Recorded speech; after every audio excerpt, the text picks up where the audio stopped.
What's going on, everybody? Welcome back to the channel. Hope you're all doing well. And as usual, thank you so much for taking the time out of your day to click here on another video, where today we're going to be talking about TronAres. Directed by Joachim Rønning, this film stars people like Jared Leto, Greta Lee, Evan Peters, Jodie Turner-Smith, and more. And if you're like me and you're a fan of the Tron franchise, I think it goes without saying that this film was something that a lot of people were very much highly anticipating, especially for fans of the franchise.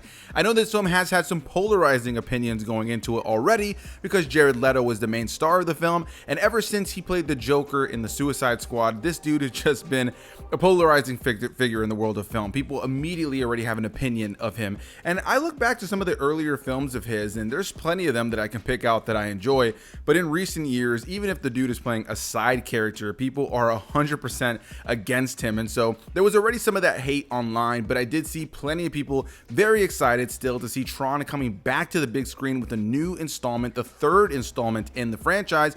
And this film boasts the fact that 9 Inch Nails was going to be doing the musical score of the film, which is pretty exciting. So as somebody who's a fan of 9 Inch Nails, I went into this film very excited to hear the musical score, and I was just excited to be back in the world of Tron. I got to see this as an early IMAX screening. So as usual though, before we get into my thoughts on the film, let's get into what the film is all about.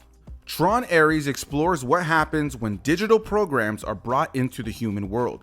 Ares, played by Jared Leto, a program built by Julian Dillinger, played by Evan Peters, is sent on a mission to secure a mysterious permanence code that could allow digital entities to exist in the real world permanently. Meanwhile, Eve Kim, played by Greta Lee, who is the leader of NCOM, fights to protect Flynn's legacy and unlock that same code. As the boundaries between the grid and reality collapse, alliances, rebellions, and identity crises unfold in a high-stakes battle between tech titans and conscious AI. And when I first saw the marketing for this film and the fact that they were boasting the idea of taking the Tron world and bringing it into the real world, I was pretty excited for that, but I was very curious to see how they were going to handle it. When it comes down to what makes Tron fun, a lot of times when you look back at the original film, when you look at any of the other supplementary material we've had, like video games, or its long-awaited sequel, Tron Legacy, a lot of times they tend to be more style and world building than they are story. Both films have pretty fun stories for what they are, but when it comes down to what makes Tron cool, it's usually the sound effects, it's the lore, it's the world building, it's the specific characters, it's the action of it all, it's the visuals of it all. And so going into TronAres, I was hoping for something similar. World building, some fun, cool characters, and more than anything, some pretty badass visuals and action. And so, having walked away from TronAres, what I can say is that this film is absolutely a feast for the eyes. If you're a fan of this franchise and you want some of that colorful, vibrant, over-the-top visuals, right from the second this movie opens up, there are some incredible visuals, some incredible action, and throughout the entirety of the film, you get what you want when it comes down to that fun Tron's action. Add on top of that a really great musical score added by 9 Inch Nails that I already mentioned earlier, and you have a film that just visually and sound-wise is a lot of fun. I really enjoyed myself watching this film on that level. I found myself engaged with the action sequences. I found myself moving through the film, never feeling bored, and more than anything, the sound design of it all, the look, the feel, the CGI for the most part was all very captivating. And this is the kind of film that if you're into taking substances that can enhance your experience, or just somebody who likes to have a drink when watching movies, I can only imagine that the experience will be heightened by those substances. But even if you don't do that, I can just say that visually this film is a feast for the eyes. Having been able to see it on an IMAX screen, I think if you have the opportunity to see this in IMAX, 4DX, or in Dolby, then I think you're really gonna have a good time with this film when it comes down to the visual and sound element of this film. Now, narratively, I think that's where I really struggled with this film. This is a film that has a lot going on, has a lot of characters, is trying to do something new, take things in a brand new direction. It's a film that in a lot of ways is trying to create a new identity for the franchise and move away from the solely digital landscape of this franchise, which is going to work for some and not work for others. But at the same time, it's a film that does dip its toes into the legacy of this franchise. And there's big ways that this film tackles things that happened in the original film, as well as things that happened in the previous film, Tron Legacy. So if you're a longtime fan of the franchise and you are a sucker for Easter eggs, continuity, connection, connective tissue in general, and the lore and world building of this franchise, then there are certainly going to be elements here that will put a smile on your face. And as a fan of the franchise, those were my favorite moments. Those were the moments that put a smile on my face outside of the action and the visuals that actually got me glued to the story. With all that said, have you ever watched a movie and gotten to the very finale? You're in the final moments. You can tell you're in the final battle of the film, and your mind can't help but think, how did we get here so quickly? Why does it feel like not an abundance has really happened? And why don't I feel like I'm as connected to the characters?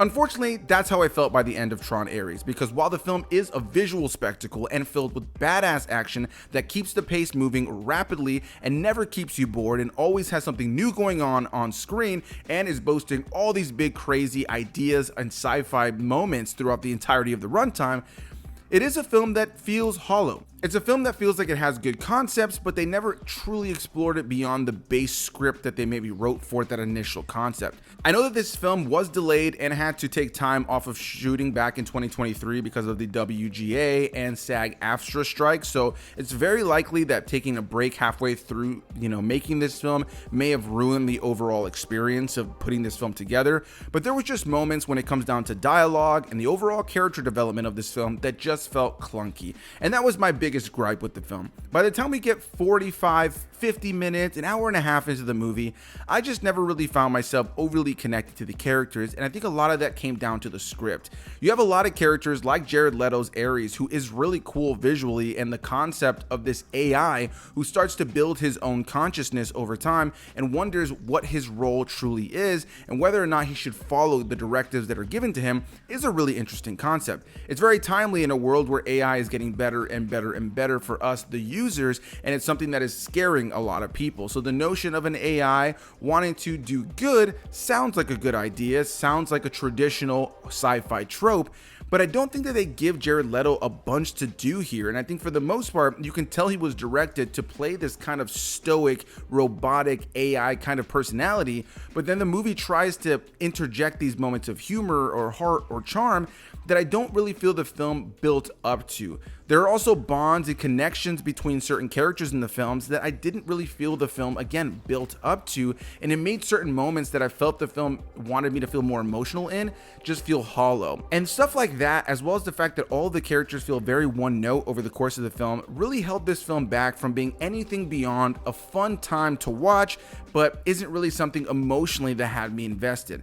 I said earlier that when it comes down to the Tron world, I think what makes it cool a lot of times are cool characters, great visuals, and great world building. Because while there is an attempt to try to take things into a new direction with the idea of bringing the world of Tron to the real world, it never really feels like this film fully commits to the real world or to the world of Tron. It bounces between the two in a way where you never really explore the world of Tron beyond a couple of locations, and you really never fully explore the real world with the characters from the Tron world in the real world outside of a couple of locations. It ultimately felt very restrained, despite the fact that you're taking this huge world that's digital but has all this world building, all this lore, different technology, different weaponry, different looks, different vehicles, and you're bringing it into the real world, and it's all brought in just kind of small moments leading up to a finale where you get the most of that interjection, but most of that just felt more like it's there for the action within the real world and less so for the world building, less so for the story. And so really what I'm trying to say here is I think that TronAres is a film that many people will likely really enjoy for the sound design, for the sound effects, for the music in the film, the look, the feel of it, the action of it. All of that is really fun. This is by no means a bad time. I really enjoyed myself visually, and I can see this being the kind of movie I would throw on somewhere down the line just to kind of have a good time visually. But unfortunately, it felt like a film that for me worked most when it was leaning into Easter eggs and kind of the stuff that's meant to kind of pull in fans, the little connections to what's come before. If you've seen the marketing, you know that Jeff Bridges is in here, and I will say it's fairly brief. It is very much a glorified cameo, though it is a great sequence in the film. And it's moments like that that made the film the most enjoyable for me, as well as a post-credit scene and an ending that teases the idea of more to come and more connection to what's come before. And so when I think about what really worked about this film, it is its connections to what's come before, and instead of what this film really implemented into the franchise to make its own identity or be that thing that in future films we can look back and be like, oh man, they're referencing TronAres. Whereas here it felt like the moments that really worked in TronAres and really expanded the lore of the Tron franchise are the moments where TronAres connects to what's come before. And so that was a bit of a bummer for me. I think that this was a great opportunity to introduce new characters, introduce a whole new perspective, and the idea of bringing the world of Tron into the real world I thought was cool on paper, but I don't think that the script, the dialogue, or the characters here create a story in and of this film in general that is overly compelling in a way that is going to expand on things in a far better way. It's a film that promises cooler things to come than what we actually get in this film outside of the great action. And even amidst some of that great action, there are moments in some of the shots where it doesn't look as clean. And when it comes down to the dialogue across the board, like I mentioned, I think it's a little bit messy. I also felt like I noticed a couple of moments of pretty noticeable ADR, as well as a couple of moments where I could be wrong, but it looked like they maybe added some CGI to the faces of a couple of actors that kind of looked Uncanny Valley-esque in order to maybe change the way that their mouth said something to add in a new line of dialogue. I could be entirely incorrect, but there were a couple of moments like that, and it just kind of led me to believe that the script of this film was a lot messier than they had intended it to be, and that their ideas were bigger than they were able to execute here. And you have a cast of really great actors here. I mean, I mentioned Jeff Bridges, and he's great in that quick scene that you see him in, but Evan Peters, he just feels one note here, but we know what he's capable of, and so you know it's the acting that's restricting him. You have somebody like Jared Leto, whatever your thoughts on him, he is an actor that is, you know, a lot of times criticized for being big, for playing it big. And here he's super restrained and feels like he's being held back as an actor. Greta Lee is another actor who's been really great in films, and here she feels like it just isn't the strongest stuff she's put out. And so when you look at a lot of the other even side characters that are in this film, you ultimately can't help but feel like there's a lot of actors in here that are really beloved, that do great work in other things, and you could just tell that the direction and the script was maybe holding them back from really showing the full potential of what this story and who these characters could have been. All in all, TronAres is not a bad time. TronAres is a film that is visually great to watch, and I look forward to maybe checking it out somewhere down the line. Maybe I'll enjoy it more on rewatch. I by no means dislike the film, but I was let down by its story. I was let down by the fact that I got to the end and there were emotional moments, or at least the moments that the film felt like it was trying to tell me I should be emotional, that I just didn't feel emotional. And the only moments that I found myself truly gripped to the film on an emotional level was when they were calling back to the previous films.